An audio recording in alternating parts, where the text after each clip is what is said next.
चलिए आज की क्लास में हम छत्तीसगढ़ का सामान्य ज्ञान के कुछ महत्वपूर्ण प्रश्न देखेंगे जो कि आपके आने वाले सभी भर्ती परीक्षाओं के लिए काफ़ी महत्वपूर्ण प्रश्न रहेंगे। तो आप सभी वीडियो के लास्ट तक बने रहिएगा। चलिए देखते हैं आज का पहला क्वेश्चन। कथन ए क्या बोल रहा है जी? कथन ए बोल रहा है छत्तीसगढ़ में कंडेल नहर सत्याग्रह 1920 जल कर वृद्धि के विरोध में प्रारंभ हुआ था। कथन आर क्या है? महात्मा गांधी का छत्तीसगढ़ में प्रथम बार आगमन इसी आंदोलन के समर्थन में पंडित सुंदरलाल शर्मा के आग्रह पर हुआ था। तो कंडेल नहर सत्याग्रह कब हुआ था? सबसे पहले तो ये हुआ था 1920 में। किसके विरोध में? तो जल कर वृद्धि के विरोध में हुआ था। ठीक है, तो कथन तो ये ए सही है। कारण आर भी आपका सही है। क्यों सही है? महात्मा गांधी का छत्तीसगढ़ में प्रथम बार आगमन कब हुआ था? कंडेल नहर सत्याग्रह 1920। ठीक है, इसी टाइम ही जो है महात्मा गांधी जी का आगमन हुआ था।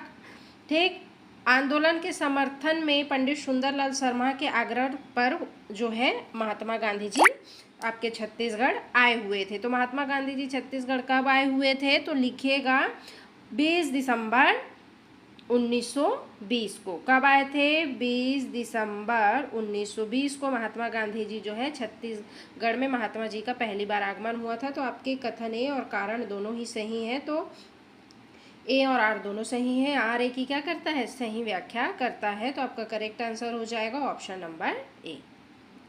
चलिए देख लेते हैं भाई नेक्स्ट क्वेश्चन। सभी प्रश्न बहुत ही इंपॉर्टेंट हैं। आजकल एग्जाम में ऐसे ही क्वेश्चन आपसे पूछे जा रहे हैं। ठीक है, सूची 1 को सूची 2 से क्या करना है? सुमेलित करना है। सूची 1 में राजवंश के नाम है और सूची 2 में उसके संस्थापक हैं।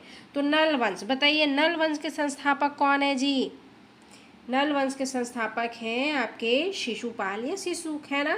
और शरभपुरी वंश के संस्थापक कौन है? तो शरभपुरी वंश के संस्थापक कौन है जी? तो आपके प्रसन्न मात्र हैं। पांडु वंश के कौन है भाई?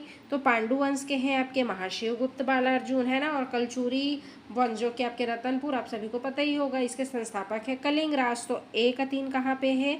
आपके ऑप्शन नंबर ए और सी में। ठीक है, और बी का 1 कहाँ पे है? तो आपके ऑप्शन नंबर ए में दिख रहा है जी, ये नोट कर लीजिएगा। ठीक है, तो ऑप्शन नंबर ए करेक्ट हो जाएगा। ए का 3, बी का 1, सी का 2 और डी का 4। ठीक है, चलिए नेक्स्ट क्वेश्चन देखते हैं भाई क्या है। निम्नलिखित कथनों पर विचार कीजिए, कौन सा कथन सत्य है आपको बताना है। ठीक है, कौन सा कथन सत्य है?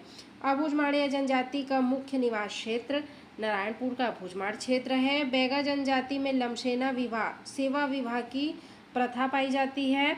तीसरा है क्या है? कमार जनजाति की पंचायत जो प्रधान है क्या कहलाती है? आपका कुरहा कहलाती है। तो कौन सा कथन सत्य है भाई? तो आपके तीनों ही कथन सत्य है। ठीक है, 1, 2, 3 सभी कथन सत्य हैं। तो आप ये नोट कर लीजिएगा। करेक्ट आंसर हो जाएगा आपका ऑप्शन नंबर डी। सारे ही प्रश्न एग्जाम की दृष्टि से बहुत ही महत्वपूर्ण है भाई। ठीक है, सूची 1 को क्या करना है? सूची 2 से सुमेलित करना है। इधर जलप्रपात के नाम दिए गए हैं आपकी सूची 1 में और सूची 2 में नदी के नाम दिए गए हैं। तो चित्रकूट जलप्रपात बताइए कहाँ पे है? इंद्रावती नदी में। तीरथगढ़ जो है आपके मुनगा बहार। अमृतधारा कहाँ है? हसदेव। और कोटली जो है आपका कन्हार। तो ए का 2 कहाँ पे है भाई? आपके ऑप्शन नंबर ए और सी में दिख रहा है। बी का 1 कहाँ पे है? तो आपके ऑप्शन नंबर ए में दिख रहा है ना। तो आपका जो करेक्ट आंसर हो जाएगा ऑप्शन नंबर ए हो जाएगा। ए का 2, बी का 1, सी का 4 और डी का 3। ठीक है, correct answer option number A.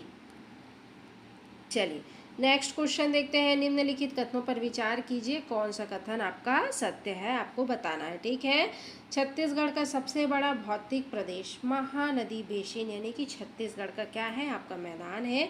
दूसरा है गौर लाटा 12-25 मीटर सामरीपाट क्षेत्र की सबसे ऊंची चोटी है ना। महानदी का उद्गम धमतरी जिले के सिहावा पर्वत से होता है। बताइए भाई कौन सा कथन सत्य है? 5वां प्रश्न का आंसर।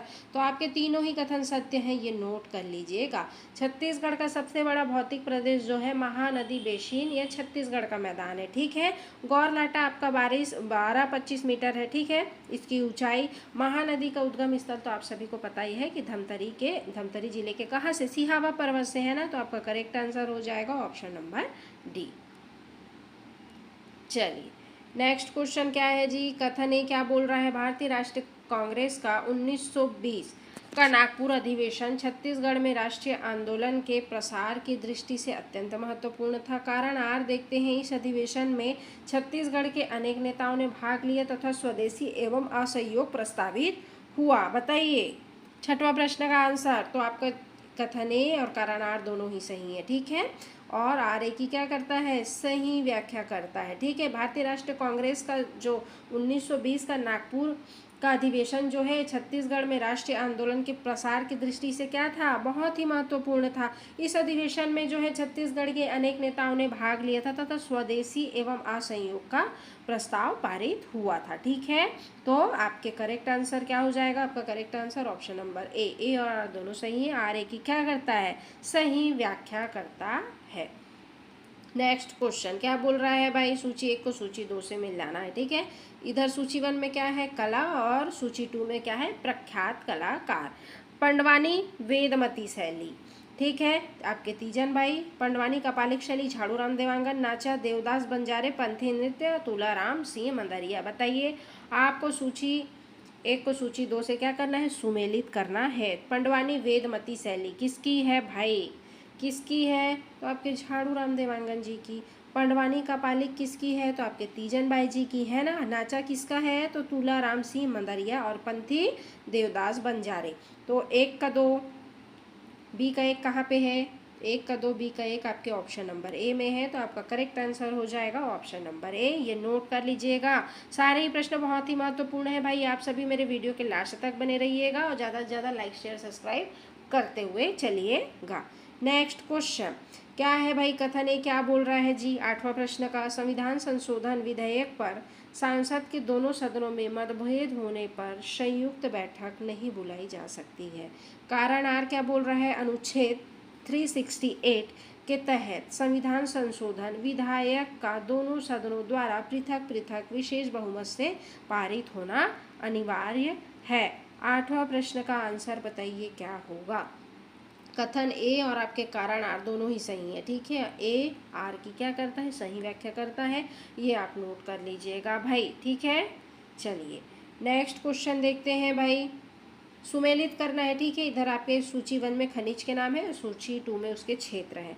लौह अयस्क कौन से क्षेत्र में पाया जाता है भाई, बताइए 9वां प्रश्न का आंसर। तो लौह अयस्क आप सभी को पता ही होगा कि बैलाडीला राव घाट है ना। कोयला कहाँ पाया जाता है, तो ये पाया जाता है मणिकपुर कुसमुंडा। बाक्साइड आपका कहाँ पाया जाता है जी, तो मैनपाट फुट का पहाड़, और हीरा तो आपके देवभोग, ठीक है। तो लौह अयस्क कहाँ, बैलाडीला, तो ऑप्शन नंबर है ना। और कोयला कहाँ, मणिकपुर कुसमुंडा, तो आपका ऑप्शन नंबर ए, ठीक है। ए का 2, बी का 1, सी का 4, डी का 3, ठीक है, ये नोट कर लीजिएगा भाई। चलिए नेक्स्ट क्वेश्चन क्या है भाई, कथन ए क्या बोल रहा है, 1857 की क्रांति में रायपुर सैनिक विद्रोह का नेतृत्व किन्होंने किया, हनुमान सिंह जी ने किया, है ना। किन्होंने किया, हनुमान सिंह जी ने, ये तो बिल्कुल करेक्ट है। कारण आर क्या बोल रहा है, उन्होंने सर्जेंट सिडवेल की हत्या कर दी, जिसके कारण उन्हें छत्तीसगढ़ का मंगल पांडे कहा जाता है। कारण आर भी बिल्कुल करेक्ट है भाई, है ना। ए और आर दोनों सही हैं। आर ए की क्या करता है, सही व्याख्या करता है। तो 1857 की क्रांति में रायपुर सैनिक विद्रोह किसके नेतृत्व में हुआ था, आपके हनुमान सिंह के। हनुमान सिंह जी ने जो है मेजर सर्जेंट सिडवेल की क्या कर दी थी, हत्या कर दी थी, इसलिए उन्हें छत्तीसगढ़ का क्या कहा जाता है, मंगल पांडे, है ना। तो आपका करेक्ट आंसर हो जाएगा ऑप्शन नंबर ए, 10वां प्रश्न का, ठीक है। चलिए नेक्स्ट क्वेश्चन देखते हैं भाई, नीति आयोग के संबंध में कौन सा कथन सत्य है, आपको बताना है। यह एक गैर संवैधानिक एवं गैर वैधानिक निकाय है, ठीक है। आपका जो नीति आयोग है, इसके पदेन अध्यक्ष भारत के क्या होते हैं, प्रधानमंत्री। इसकी स्थापना 1 जनवरी 2015 को योजना आयोग के स्थान पर की गई थी। तो कौन सा कथन सत्य है, आपको बताना है नीति आयोग के संबंध में, है ना। तो आपके जो तीनों ही कथन हैं सत्य हैं, ठीक है। 1, 2, 3 सभी सत्य हैं। तो करेक्ट आंसर हो जाएगा आपका ऑप्शन नंबर सी, ये नोट कर लीजिएगा, ठीक है। चलिए नेक्स्ट क्वेश्चन देखते हैं भाई, क्या है, सूची 1 को सूची 2 से मिलाना है, ठीक है। इधर छत्तीसगढ़ी मुहावरे और लोकोक्ति, ठीक, और उनके अर्थ से आपको सुमेलित करना है। सूची 1 में क्या बोल रहा है, आँख उघरना। आँख उघरना का मतलब क्या होता है जी, आँख उघरना का मतलब होता है सचेत होना। कांटा छीलना का मतलब क्या होता है, बाधा दूर करना, है ना। पेट काटना का मतलब होता है बचत करना, और फूरा फूटना का मतलब होता है भेद खुलना।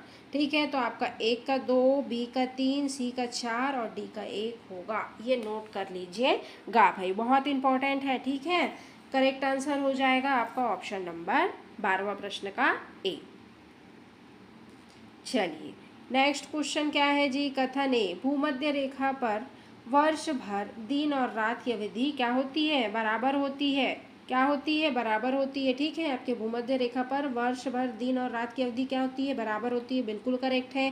कारण आर क्या बोल रहा है, भूमध्य रेखा पर सूर्य की किरणें वर्ष भर लगभग लंबवत पड़ती हैं। क्या पड़ती हैं, लंबवत पड़ती हैं। ठीक है, भूमध्य रेखा पर जो है सूर्य की किरणें वर्ष भर क्या पड़ती हैं, लंबवत पड़ती है। तो कारण ए और आर दोनों सही हैं, और आर ए की क्या करता है, सही व्याख्या, इसलिए आपका करेक्ट आंसर हो जाएगा ऑप्शन नंबर ए। चलिए नेक्स्ट क्वेश्चन देखते हैं, पंचायती राज व्यवस्था 73वें संविधान संशोधन के संदर्भ में कौन सा कथन सत्य है, आपको बताना है भाई, है ना। त्रिस्तरीय ढांचा, महिलाओं हेतु 33%, छत्तीसगढ़ में 50% आरक्षण। ठीक है, महिलाओं हेतु 33%, लेकिन छत्तीसगढ़ में 50% आरक्षण। ठीक है, 5 वर्ष का कार्यकाल। तो पंचायती राज व्यवस्था के 73वें संविधान संशोधन के बारे में आपको सत्य कथन की पहचान करना है। तो आपके जो तीनों ही कथन है वो करेक्ट है। ठीक है, पंचायती राज व्यवस्था के संबंध में जो आपका 73वां संविधान संशोधन है, त्रिस्तरीय ढांचा, महिलाओं हेतु 33% और छत्तीसगढ़ में 50% आरक्षण। ठीक है, और इनका 5 वर्ष का कार्यकाल होता है। तो सभी सही है, 1, 2, 3 सभी सही है। करेक्ट आंसर हो जाएगा आपका ऑप्शन नंबर सी। चलिए नेक्स्ट क्वेश्चन, सूची 1 को सूची 2 से मिलान करना है। इधर छत्तीसगढ़ के प्रथम व्यक्ति और उनके पद से। ठीक है, सूची 1 में क्या है, प्रथम राज्यपाल आपके कौन थे, दिनेश नंदन साय, है ना। प्रथम मुख्यमंत्री कौन थे, आप सभी को पता ही होगा, अजीत जोगी जी। प्रथम विधानसभा अध्यक्ष आपके राजेंद्र प्रसाद शुक्ल जी, है ना। 15वां प्रश्न का, तो ए का 1, बी का 2 और सी का 3। ठीक है, करेक्ट आंसर आपका क्या होगा, ऑप्शन नंबर ए होगा। चलिए नेक्स्ट क्वेश्चन भाई क्या बोल रहा है, कथन है, भारतीय अर्थव्यवस्था में कृषि क्षेत्र का समावेश प्राथमिक क्षेत्र में होता है। किसमें, भारतीय अर्थव्यवस्था में कृषि क्षेत्र का जो समावेश है वो क्या होता है, प्राथमिक क्षेत्र में। ठीक है, 16वां प्रश्न बिल्कुल करेक्ट है भाई, है ना। कथन है, कारण आर क्या बोल रहा है, यह प्राकृतिक संसाधनों के प्रत्यक्ष उपयोग पर आधारित है। तो दोनों ही जो है सत्य है, कथन ए और कारण आर, है ना। तो आपके जो कथन ए और आर दोनों सही हैं। आर ए की क्या करता है, सही व्याख्या। भारतीय जो आपका अर्थव्यवस्था है, कृषि क्षेत्र का समावेश जो है प्राथमिक क्षेत्र में होता है, और यह प्राकृतिक संसाधनों के प्रत्यक्ष उपयोग पर आधारित होता है जी, है ना। तो आपका करेक्ट आंसर हो जाएगा ऑप्शन नंबर ए। चलिए नेक्स्ट क्वेश्चन क्या है जी, छत्तीसगढ़ की मिनी माता परियोजना किस नदी एवं जिले से संबंधित है, आपको बताना है। मिनी माता परियोजना, ठीक है, कौन सी नदी और जिले से संबंधित है, हसदेव नदी, कोरबा जिला, धमतरी। ठीक है, तो जो मिनी माता परियोजना है वो आपके हसदेव नदी और कोरबा, ठीक है, नदी से संबंधित है। तो आपका 1 और 2 सही है। धमतरी तो आपके महानदी है ना, महानदी में आता है। तो आपका जो मिनी माता परियोजना है हसदेव और कोरबा, तो आपका 1 और 2 सही है। ठीक है, करेक्ट आंसर हो जाएगा आपका option number A. Next question क्या है जी, 18वां प्रश्न, मौर्य साम्राज्य के संबंध में निम्नलिखित कथनों पर क्या करना है, विचार। अशोक के शिलालेखों की लिपि ब्राह्मी, खरोष्टी, ग्रीक एवं अरामाइक थी। किसकी, अशोक के शिलालेखों की, है ना। 18वां प्रश्न। दूसरा है, कौटिल्य के अर्थशास्त्र में सप्तांग सिद्धांत का वर्णन मिलता है। तीसरा क्या बोल रहा है, सांची का स्तूप सम्राट अशोक द्वारा बनवाया गया था। तो आपके तीनों ही कथन सत्य हैं। आपके दो कथन 1 और 2 सत्य हैं। कहाँ पे है, आपके ऑप्शन नंबर ए में। ये आपका ऑप्शन नंबर 3 गलत है, तो ये नोट कर लीजिएगा भाई, है ना। अशोक के शिलालेखों की लिपि जो है आपके ब्राह्मी, खरोष्टी, ग्रीक एवं अमराइक में थी। कौटिल्य के अर्थशास्त्र में सप्तांग सिद्धांत का क्या मिलता है, वर्णन मिलता है। तो मौर्य साम्राज्य के संबंध में आपके 1 और 2 कथन जो है आपके सही हैं। तो करेक्ट आंसर हो जाएगा आपका ऑप्शन नंबर ए। चलिए नेक्स्ट क्वेश्चन देखते हैं। जैन धर्म के संबंध में आपको क्या करना है, विचार करना है। महावीर स्वामी आपके क्या थे, 24वें तीर्थंकर थे। 19वां प्रश्न, ठीक है। और प्रथम तीर्थंकर आपके कौन थे, ऋषभदेव प्रथम, है ना। जैन धर्म का त्रिरत्न सम्यक दर्शन, सम्यक ज्ञान, सम्यक चरित्र है। बताइए जैन धर्म के संबंध में कौन सा कथन सत्य है भाई, तो आपके तीनों ही कथन सत्य हैं, ये नोट कर लीजिएगा। महावीर जो स्वामी थे आपके 24वें तीर्थंकर थे, और ऋषभ देव जी जो थे वो आपके प्रथम थे, है ना। और जैन धर्म का त्रिरत्न जो है आपके सम्यक दर्शन, सम्यक ज्ञान और सम्यक चरित्र, है ना। तो आपके 1, 2, 3 सभी सही हैं, तो आपका करेक्ट आंसर हो जाएगा ऑप्शन नंबर बी। चलिए नेक्स्ट क्वेश्चन क्या है जी, सूची 1 जो छत्तीसगढ़ी की बोली और सूची 2 क्षेत्र है, उनका सही मिलान आपका करना है, ठीक है। तो हलवा जो बोली है ये कौन से क्षेत्र में बोली जाती है, हल्बी जो बोली है, हल्बी बोली कौन से क्षेत्र में बोली जाती है जी, आपके बस्तर में, है ना। सरगुजिया कहाँ पे, तो आपके उत्तरी क्षेत्र में। सादरी जो बोली है जी आपका, ये बोली जाती है जसपुर में, ये नोट कर लीजिएगा। 1 का 1, 2 का 2, 1 का 1, बी का 2, सी का 3, ठीक है। आप सभी वीडियो के लास्ट तक बने रहिएगा भाई, नोट्स बनाते हुए भी चलिएगा, ठीक है। चलिए नेक्स्ट क्वेश्चन, कथन ही क्या बोल रहा है जी, ओजोन परत समताप मंडल में पाई जाती है। ओजोन कहाँ पाई जाती है, समताप मंडल में। ओजोन जो परत है कहाँ पाई जाती है, समताप मंडल में, बिल्कुल करेक्ट है जी। कारण आर देख लेते हैं, यह सूर्य से आने वाली हानिकारक जो आपकी पराबैंगनी यूवी किरणें को पृथ्वी पर आने से रोकती है। बताइए क्या होगा जी, बिल्कुल करेक्ट है कारण आर भी। देखो ओजोन परत जो है आपके समताप मंडल पे पाई जाती है, और यह क्या करती है, ओजोन परत जो है समताप मंडल पर पाई जाती है, यह सूर्य से आने वाली जो हानिकारक कौन सी पराबैंगनी किरणें हैं, यूवी, इस किरणों को पृथ्वी पर आने से क्या करती है, रोकती है। तो आपका करेक्ट आंसर हो जाएगा क्या, ऑप्शन नंबर ए और आर दोनों सही है। आर ए की क्या करता है, सही व्याख्या करता है ना। चलिए नेक्स्ट क्वेश्चन देखते हैं भाई, क्या है, छत्तीसगढ़ में राजीव गांधी किसान न्याय योजना का मुख्य उद्देश्य क्या है, आपको बताना है, ठीक है। दिया गया है फसल विविधीकरण, किसानों को इनपुट सब्सिडी देना, जैविक खेती को बढ़ावा देना। तो आपको बताना है राजीव गांधी किसान न्याय योजना के मुख्य उद्देश्य के बारे में। तो आपके फसल विविधीकरण, किसानों को इनपुट सब्सिडी देना और जैविक खेती को बढ़ावा देना, ये तीनों ही सही है, ठीक है। 1, 2, 3 सभी सही है, आपका करेक्ट आंसर हो जाएगा ऑप्शन नंबर सी, ये नोट कर लीजिएगा। चलिए नेक्स्ट क्वेश्चन क्या है जी, सूची 1 सांसदीय शब्द और सूची 2 जो है अर्थ, उनके सुमेलित करना है। प्रश्नकाल का बताइए समय, प्रश्नकाल का अर्थ बताइए। सांसदीय शब्द है लेकिन आपको सूची अर्थ बताना है भाई इसका। 23वां प्रश्न का प्रश्नकाल का क्या होगा जी, 23वां प्रश्न का आंसर बताइए। प्रश्नकाल यानी कि दोपहर 12 बजे का समय, है ना। शून्यकाल क्या होता है, प्रश्नकाल यानी कि प्रथम घंटा, 23वां का, ठीक है। प्रश्नकाल यानी कि प्रथम घंटा, शून्यकाल यानी कि दोपहर के 12 बजे का समय। स्थगन प्रस्ताव क्या होता है, लोक महत्व का अति आवश्यक मुद्दा। तो ए का 2 कहाँ पे है, आपके ऑप्शन नंबर ए और डी में है, ठीक है। बी का 1 कहाँ पे है, तो आपके ऑप्शन नंबर ए में है जी, है ना। प्रश्नकाल किसको बोलते हैं, प्रथम घंटा याद रखिएगा, शून्यकाल आपके दोपहर के 12 बजे का समय, ठीक। तो आपका जो है ऑप्शन नंबर ए का 2, बी का 1, सी का 3 आपका करेक्ट आंसर हो जाएगा जी, ऑप्शन नंबर ए। चलिए नेक्स्ट क्वेश्चन, 1857 के स्वतंत्रता संग्राम के समय भारत के गवर्नर जनरल कौन थे। 1857 के स्वतंत्रता संग्राम के समय बताना है, भारत के गवर्नर जनरल आपके लॉर्ड कैनिंग जी थी, है ना। तो आपका करेक्ट आंसर हो जाएगा ऑप्शन नंबर ए।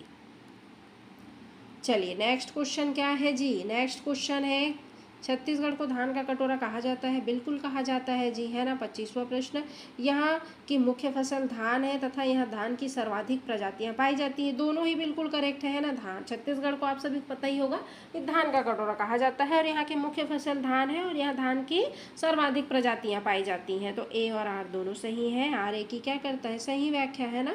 तो आपका करेक्ट आंसर हो जाएगा ऑप्शन नंबर ए। चलिए नेक्स्ट क्वेश्चन, छत्तीसगढ़ का प्रसिद्ध बस्तर दशहरा कितने दिनों तक चलता है, तो ये आपके 75 दिनों तक चलता है ना जी। तो आपका करेक्ट आंसर हो जाएगा ऑप्शन नंबर ए। चलिए नेक्स्ट क्वेश्चन देखते हैं भाई, राष्ट्रीय आय की गणना में किसे शामिल नहीं किया जाता है? मध्यवर्ती वस्तुएं, हस्तांतरण भुगतान जैसे कि आपका पेंशन, स्व उपभोग हेतु उत्पादन। तो राष्ट्रीय आय की गणना में किसे शामिल नहीं किया जाता है आपको बताना है 27वां प्रश्न। तो आपके राष्ट्रीय आय की गणना में 1 और 2 को शामिल नहीं किया जाता है, ठीक है। कौन? आपके मध्यवर्ती वस्तुएं, हस्तांतरण भुगतान जैसे कि आपका पेंशन, ठीक है। ये नोट कर लीजिएगा भाई, बहुत ही इंपॉर्टेंट क्वेश्चन है। तो आपका करेक्ट आंसर हो जाएगा ऑप्शन नंबर ए। चलिए नेक्स्ट क्वेश्चन क्या है, सूची 1 छत्तीसगढ़ के लोक पर्व और सूची 2 उनके माह को आपको सुमेलित करना है। तो हरेली कौन से माह में मनाया जाता है भाई? हरेली पर्व बताइए, एग्जाम में बार बार पूछे जाने वाला प्रश्न है। बताइए 28वां प्रश्न का आंसर क्या होगा? इसका आंसर आप सभी कमेंट बॉक्स में कमेंट करके बताइएगा, ठीक है। चलिए नेक्स्ट क्वेश्चन देखते हैं भाई, भारत के राष्ट्रपति पर महाभियोग आर्टिकल 61 की प्रतिक्रिया कैसी प्रतिक्रिया है? बताइए भारत के राष्ट्रपति पर महाभियोग जो है आपके आर्टिकल 61 की जो प्रतिक्रिया है कैसी प्रतिक्रिया है? तो यह प्रतिक्रिया अर्धन्यायिक प्रतिक्रिया है। क्या है? अर्धन्यायिक प्रतिक्रिया है। और इसे कहाँ से लिया गया है? इसे संयुक्त राष्ट्र अमेरिका के संविधान से लिया गया है, ठीक है। तो आपका करेक्ट आंसर हो जाएगा ऑप्शन नंबर ए।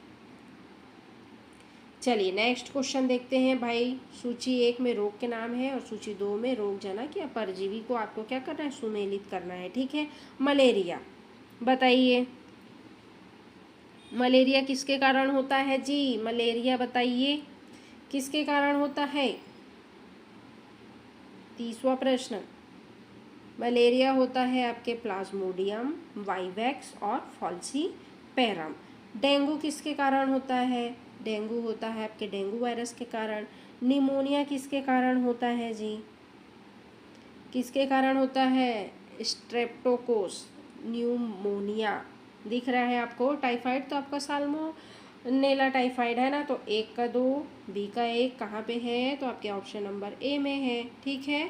सी का 3, डी का 4, ठीक। तो आपका करेक्ट आंसर हो जाएगा ऑप्शन नंबर ए। ये नोट कर लीजिएगा या स्क्रीनशॉट ले लीजिएगा, ठीक है। चलिए नेक्स्ट क्वेश्चन देख लेते हैं भाई, क्या है? मानव कंकाल तंत्र के संदर्भ में कौन सा कथन या कूट सत्य है आपको बताना है। पहला देख लेते हैं, अक्षीय कंकाल में 80 अस्थियां होती हैं। दूसरा है मानव शरीर की सबसे लंबी अस्थि फीमर है। तीसरा है अंश मेखला ऊपरी हाथ को और अक्षीय कंकाल को जोड़ती है। कौन? आपके अंश मेखला। तो मानव कंकाल तंत्र के बारे में आपको सत्य कथन की पहचान करना है। तो तीनों ही कथन आपके सत्य हैं जी, 1 2 3 सभी सत्य हैं, ये नोट कर लीजिएगा। अक्षीय कंकाल में कितनी 80 अस्थियां होती हैं, नोट करिएगा, है ना। मानव शरीर की जो सबसे लंबी अस्थि है वो है फीमर, है ना। अंश मेखला ऊपरी हाथ को अक्षीय कंकाल से क्या करती है? जोड़ती है। तो आपका करेक्ट आंसर हो जाएगा ऑप्शन नंबर सी, तीनों ही सभी सही हैं। चलिए नेक्स्ट क्वेश्चन देखते हैं जी, सूची 1 पाचक एंजाइम और सूची 2 है स्त्रावी ग्रंथियां या उनके अंग, आपको सुमेलित करना है, ठीक है। एंजाइम, पेप्सिन जो एंजाइम है इसका स्त्रावी अंग कौन सा है? 32वां प्रश्न का आंसर क्या है भाई? अमाशय, है ना। ट्रिप्सिन का क्या है? अग्नाशय। टाइलिन का क्या है? लार ग्रंथि। पेप्सिन का क्या है जी? आमाशय। ट्रिप्सिन का अग्नाशय। टाइलिन का क्या है? टाइलिन का आप सभी पता है लार ग्रंथि। तो 1 का 1, 2 का 2 और सी का 3, ठीक है। तो आपका करेक्ट आंसर हो जाएगा ऑप्शन नंबर ए, ये नोट कर लीजिएगा। चलिए नेक्स्ट क्वेश्चन, कथन है क्या बोल रहा है? यकृत लीवर पीत रस का निर्माण करता है परंतु इसमें कोई पाचक एंजाइम नहीं होता है। बिल्कुल करेक्ट है भाई, यकृत जो है आपका लीवर ये पीत रस यानी कि बॉयल जूस का निर्माण करता है और इसमें कोई पाचक एंजाइम नहीं होता है। कारण आर क्या बोल रहा है? पीत रस वसा का इल्मर्सीकरण करता है जिससे लिपेज एंजाइम की क्रियाशीलता बढ़ती है। तो बिल्कुल है ना, करेक्ट है आपका। कारण कथन है और कारण दोनों ही सही है। आर ए की क्या करता है? सही व्याख्या करता है, ये नोट कर लीजिएगा। चलिए नेक्स्ट क्वेश्चन क्या है? एक बीजपत्री एवं द्विबीजपत्री तने के संबंध में सही कथन आपको चुनना है। देख लेते हैं, द्विबीजपत्री तने में संवहन मंडल वलय में उपस्थित होते हैं। दूसरा है एक बीजपत्री तने में संवहन मंडल बिखरे हुए होते हैं। तो देखिए द्विबीजपत्री तने में जो संवहन मंडल हैं वो तने में व्यवस्थित होते हैं। किसमें? तने में, द्विबीजपत्री में, ठीक है। और एक बीजपत्री में जो है तने में संवहन मंडल क्या होते हैं? बिखरे होते हैं। तो दोनों ही कथन सही है ना? दोनों ही जो कथन है आपका सही है, ये नोट कर लीजिएगा। 1 और 2 दोनों ही सही है। द्विबीजपत्री में संवहन मंडल क्या होते हैं? वलय में। एक बीजपत्री में क्या होते हैं? संवहन मंडल बिखरे हुए। सिंपल है ना? तो आपका करेक्ट आंसर हो जाएगा ऑप्शन नंबर सी। चलिए नेक्स्ट क्वेश्चन, द्विनिषेचन किस समूह के पौधों की प्रमुख विशेषता है? द्विनिषेचन बताना है भाई, किस समूह के पौधों की प्रमुख विशेषता है? 35वां प्रश्न। तो ये आपके आवृतबीजी पौधों के प्रमुख विशेषता है, ठीक है। द्विनिषेचन जो है किसकी? आवृतबीजी। तो आपका करेक्ट आंसर हो जाएगा ऑप्शन नंबर ए। चलिए नेक्स्ट क्वेश्चन क्या है भाई, सूची 1 में रक्त घटक और सूची 2 में उनके कार्य हैं, आपको सुमेलित करना है, ठीक है। आरबीसी का कार्य बताइए भाई। आरबीसी का कार्य एग्जाम में बार बार पूछे जाने वाला क्वेश्चन है, क्या है? O2 का परिवहन करना। डब्ल्यूबीसी क्या है जी? 36वां प्रश्न। तो प्रतिरक्षा है ना, इनका कार्य है प्रतिरक्षा। प्लेटलेट्स क्या है? रक्त का थक्का जमना, आप सभी को पता ही होगा। ए का 1, बी का 2 और सी का 3, ठीक है। ये नोट कर लीजिएगा, ये स्क्रीनशॉट ले लीजिएगा। करेक्ट आंसर आपका ऑप्शन नंबर ए है। चलिए नेक्स्ट क्वेश्चन, धमनी कथन ने क्या बोल रहा है? धमनी शिराओं की तुलना में अधिक मोटी एवं प्रत्यास्थ होती है, ठीक है। 37वां प्रश्न, बिल्कुल। धमनी जो है शिराओं की तुलना में क्या होती है? अधिक मोटी और प्रत्यास्थ होती है। कारण आ रहे हैं, धमनियों में रक्त उच्च दाब एवं धड़कनों के साथ प्रवाहित होती है। बिल्कुल ये भी करेक्ट है, ए और दोनों सही है। आर ए की क्या करता है? सही व्याख्या। तो आपका करेक्ट आंसर हो जाएगा ऑप्शन नंबर ए।